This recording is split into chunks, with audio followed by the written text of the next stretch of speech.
लीजिए दोस्तों, गंगा किनारे छिड़ी सबसे बड़ी जंग, राहुल की डुबकी से हिल गया एनडीए। राहुल गांधी आजकल उनके आज आपने देखा एक हाइड्रोजन बम राहुल ने फोड़ा है। उधर राहुल बिहार थे, बिहार में जैसे धमाल मचाया। आज एक कहानी आपको सुना रहे हैं। आज एक स्टोरी ऐसी है कि राहुल गांधी, कभी आप देखते हैं अभी आप मछली नदी में कैसे नाव से कूद गए, इसके अलावा कभी कुछ कर लेते हैं, कहीं चले जाते हैं, शेफ बन जाते हैं। राहुल नेता विपक्ष की भूमिका हर तरह से निभाने की कोशिश करते हैं। क्या है पूरा माजरा, और राहुल की डुबकी से कैसे एनडीए हिल गया है, डूब गया है, एनडीए की नैया डगमगाने लगी, आपको बताएंगे। आप देख रहे हैं द राजनीति बिहार का विशेष सेगमेंट खबर और विश्लेषण। मैं हूं आपके साथ यासूब रजा। दोस्तों, बिहार में चुनावी पारा चढ़ चुका है और अब जो लड़ाई है वो गंगा किनारे वोटरों की है, यानी निषाद समाज की है। चुनावी शोर पहले चरण के लिए थम चुका है। आज राहुल ने एक और धमाका कर दिया है। अभी 2 दिन पहले भी राहुल ने गंगा किनारे बसी आबादी और गंगा और नदियों में काम करने वालों के साथ जो किया, उसने विपक्षियों को, विरोधियों को, और राहुल के कदम से, राहुल तो खुद पानी में डूबे, पानी में उतरे, लेकिन राहुल के डुबकी से एनडीए की नैया डूब चुकी है। निषाद समाज बिहार में इस बार निर्णायक भूमिका निभाने के कगार पे है। एनडीए महागठबंधन दोनों के लिए ये वोट अब किंग मेकर जैसा बन चुका है। लेकिन बड़ा सवाल, क्या राहुल गांधी की मछली वाली डुबकी एनडीए की सियासी नाव पलट देगी? बिहार के सियासत में नया मोड़ दोस्तों। निषाद समाज, जिसे केवट, मल्ला, कश्यप इस नाम से भी जाना पहचाना जाता है, अब चुनावी तराजू का सबसे बड़ा पलड़ा बन चुका है। वही जो वीआईपी आप देख रहे हैं, मुकेश सहनी, उनकी जाति परंपरागत रूप से नीतीश कुमार के अति पिछड़ा वर्ग कार्ड का बड़ा हिस्सा रहे वोटर, अब दिशा बदलती नजर आ रही है।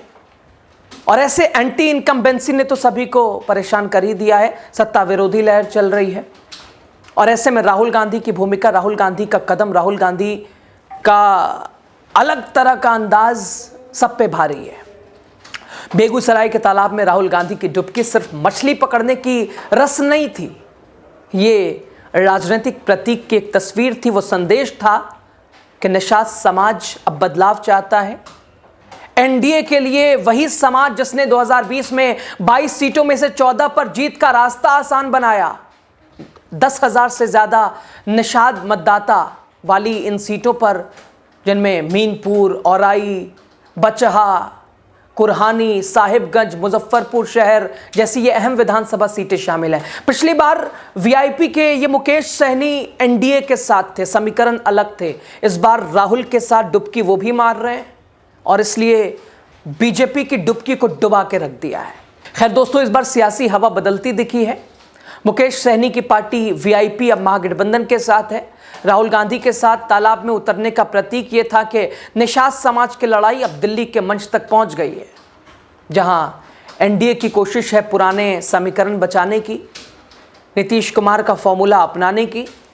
वही महागठबंधन अब समाज की नई चेतना पर सवार है। नीतीश कुमार के शासन में एमबीसी को मिली योजनाएं अब राजनीतिक थकान और वोट बैंक की नाराजगी में बदलती दिख रही हैं। हम मछली भी पकड़ेंगे, सत्ता की नाव भी चलाएंगे, वो लाइन अब निषाद समाज में चर्चा का विषय बन गई है। मुकेश सहनी को डिप्टी सीएम बनाकर महागठबंधन का बड़ा दाव, पूरे समीकरण को विरोधियों के तोड़ मड़ोड़ दिया है विपक्ष की इस कदम ने, विपक्ष की इस भूमिका ने। राहुल गांधी, मुकेश सहनी की जोड़ी, तेजस्वी यादव उसमें शामिल। इस बार सिर्फ प्रतीक नहीं बल्कि एनडीए के वोट शेयर पर यह सीधा प्रहार है। दोस्तों, इन जिलों का अगर बात करें तो 22 सीटें जिनमें निषाद मतदाताओं की संख्या निर्णायक है, यानी आप समझिए वो 22 सीटें जहां निषाद मतदाताओं की संख्या बहुत महत्वपूर्ण है। पहले चरण में 17 और दूसरे चरण में 4 सीटों पर वहां वोट पड़ेंगे। यानी महागठबंधन का ये संदेश, ये फोकस साफ है कि हर नाव तक पहुंचो, हर तालाब में संदेश डालो। एनडीए अपने सारे निषाद चेहरों को मैदान में शायद उतार रहा, वजह वही है, नीतीश कुमार के लिए मुश्किल। और अब योजनाओं की नहीं बल्कि सम्मान की बात ये मल्लाह समाज कर रहा है। और राहुल कदम से कदम उनके साथ मिला के चल रहे हैं। पानी में उतरकर राहुल गांधी ने बता दिया, जो संदेश दिया वो निषाद समाज को अब सिर्फ वोट बैंक नहीं बल्कि ताकत समझ रहे हैं। वो राहुल की अपने साथ ताकत समीकरण। दोस्तों, ये 3 जिले जो कि महत्वपूर्ण भूमिका में ये वोट हैं, ये जाती है पूर्वी चंपारण, पश्चिम चंपारण और भागलपुर, जिनमें 4 ऐसी सीटें आती हैं और वहाँ दूसरे चरण में 11 नवंबर को मतदान होगा। और बची 17 सीटें, 17 ऐसी सीटें हैं जहाँ कल यानी पहले चरण में 6 नवंबर को मतदान होगा।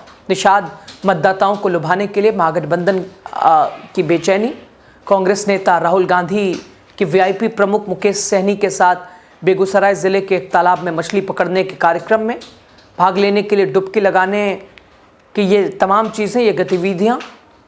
एनडीए खेमे में अंधेरा, उनके वोट पर सेंध मारने की कोशिश। नीतीश सरकार की योजनाओं को उजागर करने के लिए सभी निषाद चेहरों को तैनात में जहां एनडीए ने किया। एनडीए 2020 में अपने बनाए स्ट्राइक रेट को बनाए रखने के लिए पूरी कोशिश एनडीए ने की, लेकिन राहुल तेजस्वी और मुकेश सहनी की जोड़ी ने इस बार धराशायी कर दिया। पिछले चुनावों में तत्कालीन एनडीए ने 22 सीटों में से 14 पर कब्जा जमाया था एनडीए ने, चूंकि वजह भी थी मुकेश सहनी उनके साथ थे। इस बार मुकेश सहनी इधर हैं, जिसमें 10,000 से अधिक निषाद मतदाता हैं। वीआईपी अब महागठबंधन खेमे के साथ है। इसके साथ ही दोस्तों, ये 22 सीटें मुजफ्फरपुर ज़िले की मीनापुर, औराई, बचहा, कुरहानी, साहिबगंज, इसके अलावा मुजफ्फरपुर शहर। दरभंगा की बात करें तो दरभंगा ज़िले के बहादुरपुर, गौरा, बौराम, दरभंगा शहर में भी निषाद वोटरों की अच्छी तादाद है। इसी तरह समस्तीपुर ज़िले की भी Hasanpur seat, Rosera seat, Morwa seat, Sarairanjan और इसके अलावा उजियारपुर, खगड़िया ज़िले के बैलदौड़, इसके अलावा मधेपुरा के आलमनगर, वैशाली ज़िले की लालगंज, पूर्वी चंपारण की सुगौली और केसरिया, पश्चिमी चंपारण की पिपरा, ये निर्णायक भूमिका में यहाँ निषाद वोट पाए जाते हैं। किसी को जिताने हराने की क्षमता रखते हैं और इस बार उसके ऊपर कब्जा महागठबंधन का है और इसीलिए शायद एनडीए खेमे में हड़कंप है। निषाद समाज अब किसी एक किनारे पर नहीं टिक रहा है। वो समझ चुका है कि सत्ता की मछली अब पुराने जाल में नहीं फंसेगी, यानी बहुत फंस गई। अब निषाद समाज उसी जाल में फंसेगा जो महागठबंधन की विचारधारा है, महागठबंधन की जो सोच है निषाद समाज के लिए।